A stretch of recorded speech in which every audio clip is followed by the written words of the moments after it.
How you get so much favor on your side?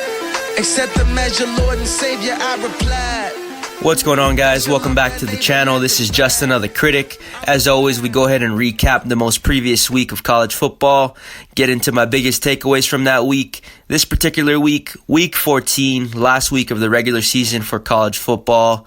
As sad as it is to say, this sucks. This sucks that college football is going to be over. But luckily, we get the bowl games. We also got the playoff to look forward to, as well as the conference championships coming up this next week.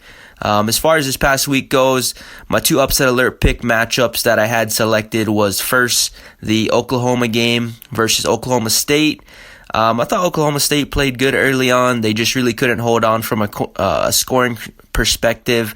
They just weren't able to keep up with Oklahoma, and really just defensively, Oklahoma showed up again.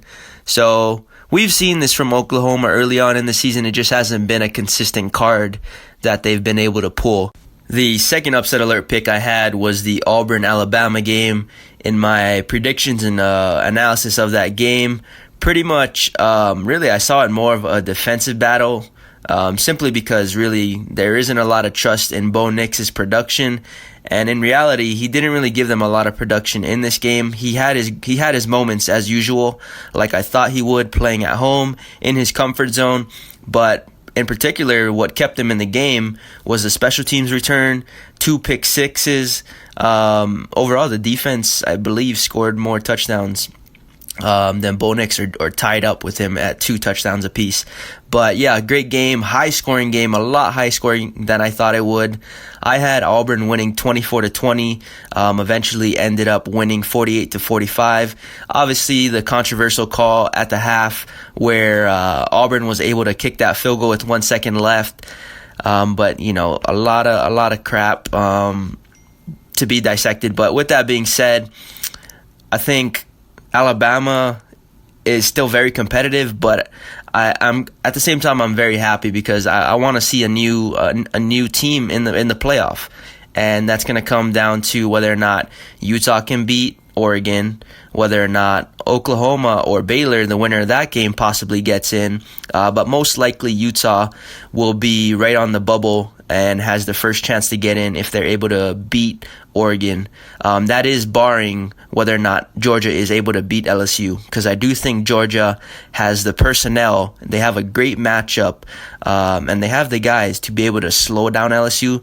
No one in the country is going to be able to stop LSU for 4 quarters, but I think if anybody can slow them down, they've got the defensive mind in Kirby Smart and the personnel from a recruiting perspective in order to execute a game plan to be able to slow down LSU. With that being said, we saw LSU take on A&M, smash them.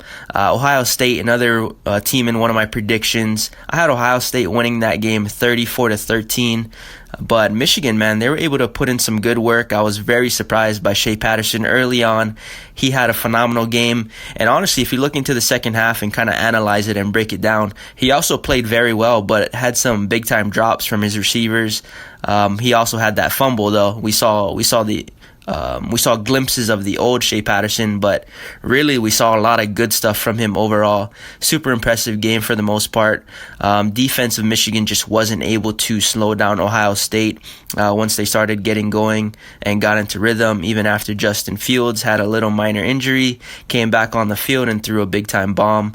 But overall, Ohio State still looking dominant. Impressive by Michigan being able to slow down Chase Young and pretty much stop him for most of that game. Double-teamed him for most of it, wore him down, and he really wasn't a factor for most of the game. Clemson doing their thing, smashed on South Carolina 38-3. Really a team that isn't really being talked about as much. We know what they have from a talent perspective, but because of the conference they play in, we're really just not going to be talking about them in the mass as far as the media goes because of the teams they're playing. But still a very good team, and still very capable of repeating as college football playoff champions this season, because in reality, at the end of the year, after November, or November football, December football, is all about being healthy. Who's the healthiest team on the field? Who can put out, their best players at the highest quality?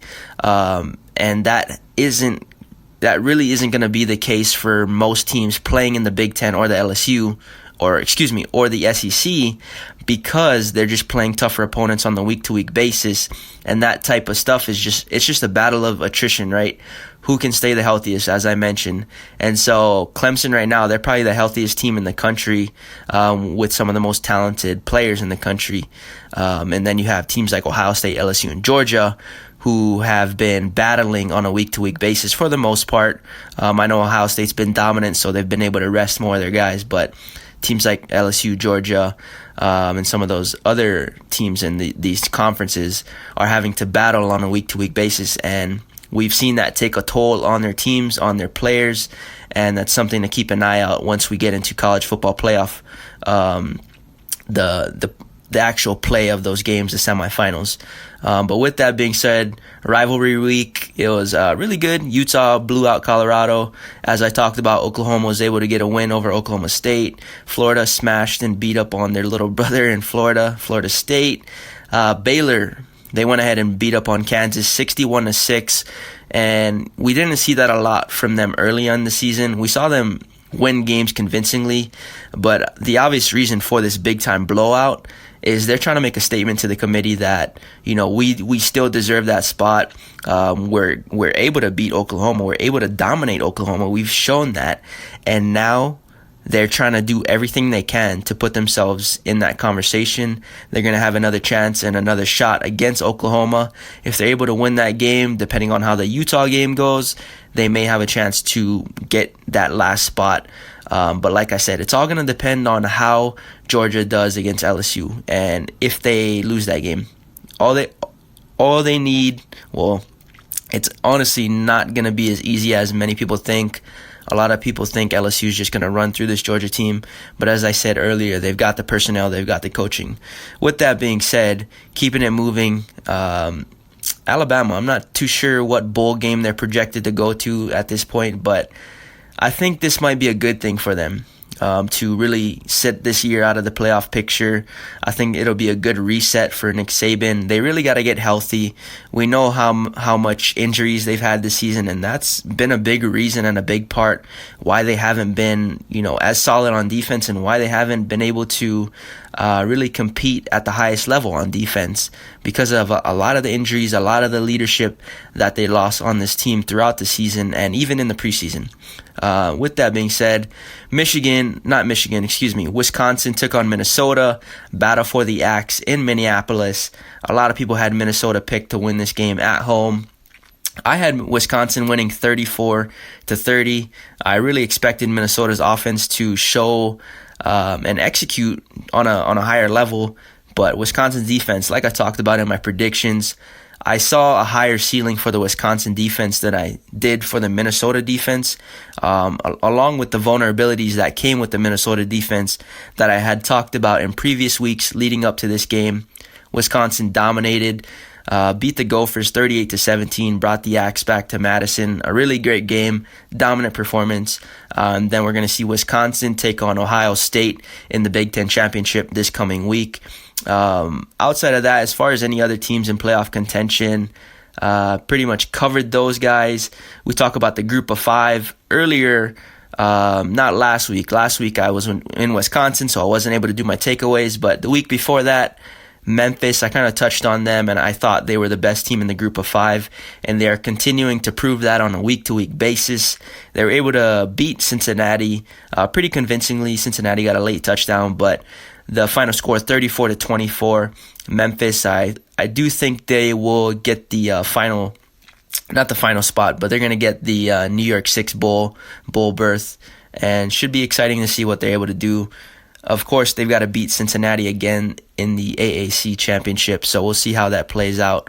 But with all that being said, I will be covering all the conference championships in my predictions this week, so look out for those, as well as my upset alert picks if I do see any and I do spot them out. But with that being said, as always, guys, I appreciate the support. Thanks for listening to the end. Like, comment, subscribe. If you got any opinions, you know what to do. Drop them in the comments.